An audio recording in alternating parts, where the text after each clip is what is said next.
inside a cloud?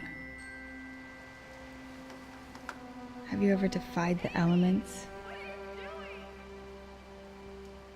More than love, kind of change of tone from Apollo, a little bit more intense of a film, and also a little bit more kind of explicit about its storyline, and kind of tells you a little bit more about what's going on in the actress's life, or the character's life, that is.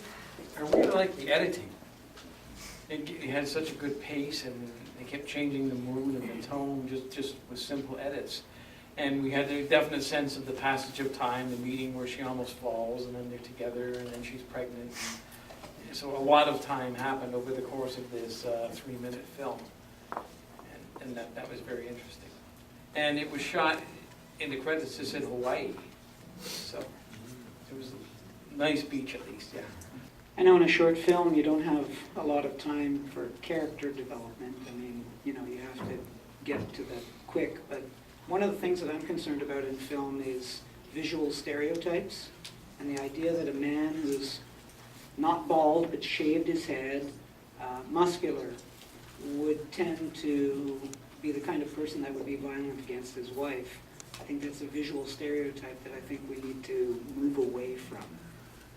So I don't feel comfortable with that. I think that casting might have been different. And you could still have the same effect without that, without relying what I think is a stereotype.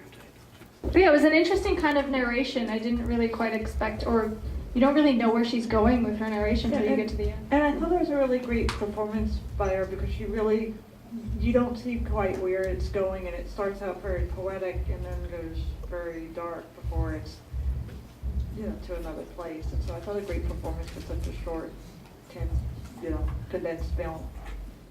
Or Gravity?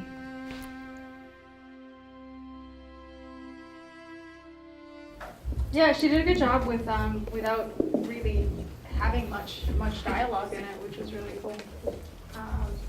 I just thought it was a really good story that says a lot with very little, I suppose. And there's an interesting kind of twist, you know, you're in this kind of narration zone, and all of a sudden you get to this end and you don't really expect that what's going to happen is going to happen. You've seen all this tragedy or whatever, but it's nice that it's wrapped up in this pretty little bow, and, you know, she finds love.